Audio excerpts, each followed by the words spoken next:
Liam Lawson has been promoted to the Red Bull seat, and this has sparked a lot of controversy throughout the F1 world because many expected the experience of Tsunoda would prevail over the momentum that Lawson has brought to the table. Be that as it may, Yuki now has a great chance to prove himself in another team such as Aston Martin, as they are pairing up with Honda from 2026 onwards and will do anything they can to bring him to their rows. But have Red Bull made the right decision, and if not, will this turn back to haunt them?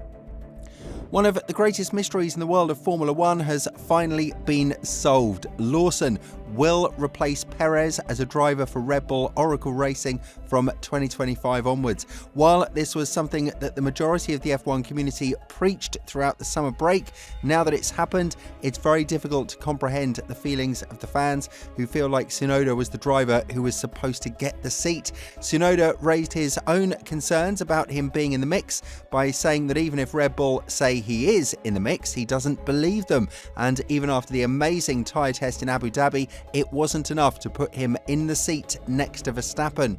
When talking about the announcement of Lawson, who will likely have the toughest job in Formula One right now, as he will have to be toe-to-toe to Verstappen in order to stop the bleeding that Perez caused in 2024, Liam said, "To be announced as an Oracle Red Bull racing driver is a lifelong dream for me. This is something I've wanted and worked towards since I was 8 years old. It's been an incredible journey so far. I want to say massive thank you to the whole team at VCARB for their support. The last 6 races have played a huge preparation for this next step.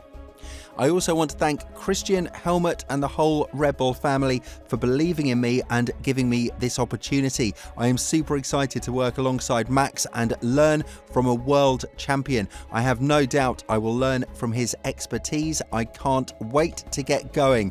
Of course, 6 races compared to 4 years of experience does say a lot, and if we're going to go down that line, Lawson first drew the attention of Red Bull back in 2023, where he drove a 5-race stint as a replacement for Ricciardo, but it's still painful for Tsunoda because he's out-qualified and outperformed every teammate Red Bull has given him, and it's not enough to be considered a top dog and a top driver next to Verstappen. Not to mention that the Dutchman's future is not certain as we speak, because he opened up about the 2026 regulations, saying that he will need to pay close attention to the rivals and see whether or not an opportunity arises somewhere else.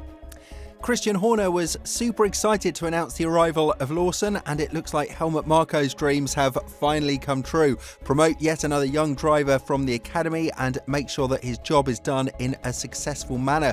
Elaborating further on this, Horner said, "I'm delighted to announce that Liam Lawson will join the team in 2025. Liam's performances over the course of his 2 stints with Visa Cash App Racing Bulls have demonstrated that he is not only capable of delivering strong results, but that he is also a real racer, not afraid to mix it with the best and come out on top.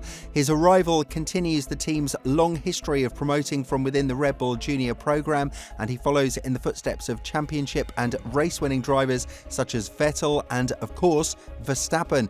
There is no doubt that racing alongside Max, a 4-time world champion and undoubtedly one of the greatest drivers ever seen in F1, is a daunting task, but I'm sure Liam can rise to that challenge and deliver some outstanding results for us next year." And again, this is very painful for Tsunoda to comprehend, because the man did everything that was asked of him, and he has been the primary reason why the team was able to hold within the midfield for so long, effectively losing P6 and having to settle for P8 in the Constructors' Championship. Nevertheless, we are going to have a very interesting mission from him in the upcoming period, because he will definitely want to prove to Red Bull that they made the wrong decision, as it wasn't that long ago that he said it would be weird if Red Bull were to promote Lawson over him due to the lack of experience the Kiwi driver has. The nature in Red Bull was always going in a certain direction. The drivers were getting some learning ground in racing bulls, and if they showed potential, were promoted to the veteran team. Of course, that hasn't been done with Tsunoda, and Horner said that it was small margins that decided whether or not Yuki would get the seat over Lawson.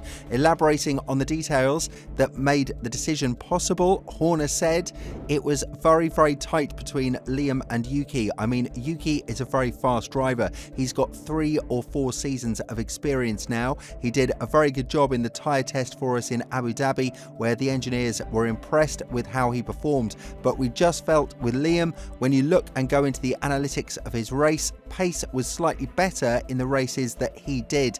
His qualifying pace was very tight with Yuki, and you've got to assume that the potential with Liam, having only done 11 GPs, is only going to get better and stronger. He's shown real mental resilience and toughness. The engineers have enjoyed working with him through the running that he's done this year. He's got a good work ethic as well, so it is great to have Yuki still involved with Racing Bulls next year, and of course he is on standby should he ever be required. Furthermore, Horner emphasised that it's very important for Red Bull to not put a lot of pressure on Lawson and for the Kiwi driver to not feel as pressurised, because that can only do harm to his tenure with the team, that he might see himself leading at a certain point of his career. Yes, there is always the scenario of Liam underperforming and being replaced with Tsunoda, but we do believe that the eyes of the Japanese driver are now set onto the bigger prize, receiving a seat with Aston Martin and proving Red Bull that they were wrong regarding the degree they gave him in the team. But what this move of Red Bull has proven is that they are considering Honda as a big threat to snatch Yuki away from their camp and land him in Aston Martin, a team that will have championship pretensions from 2026 onwards, now that they've brought an entire restructure process to the squad. The most important one for Yuki, though, is the arrival of Honda, the manufacturer that brought him up to the ranks to where he is now. But Honda is in a much different position than where they were when they partnered up with Red Bull. Now that they hold up so much potential and power with Aston Martin, as well as revive the old collaboration between them and Newey from the Red Bull days, they will certainly want one of their own drivers to be part of their family. The stakes couldn't be higher, but on the other hand, the chances for Yuki to be promoted couldn't be smaller either. He's entering into an environment full of nepotism. Alonso is yet to announce that he wants to retire at the age of 43, and to say that Lawrence will sacrifice his son just to bring a driver that Honda prefers is a bit of a far-fetched scenario, to say the least. But if Honda's engine power proves to be pivotal for Aston Martin's success, then it's safe to assume that we're going to see some great moves from 2026 onwards. Even though Yuki said that he is ready to destroy everyone in front of him that will be presented by Red Bull, he might follow the path of Gasly and join an independent team from Red Bull, because it's obvious that no matter what he does, he won't be considered as a real candidate for the seat. Whether that has anything to do with the anger that he still has in himself and the emotions he finds it hard to control, time will tell. But Tsunoda to Aston Martin is going to be an amazing duo to work with, and we're yet to see whether or not it's going to become a reality. With all this in mind, do you think that Tsunoda not being promoted over Lawson is a weird choice for Red Bull? And do you think that the Austrian team are wasting the potential of the Kiwi driver because they are putting him in a highly pressurised environment so early in his career? Let us know in the comments below, and once you do that, have a look at the video that's appearing on your screen right now.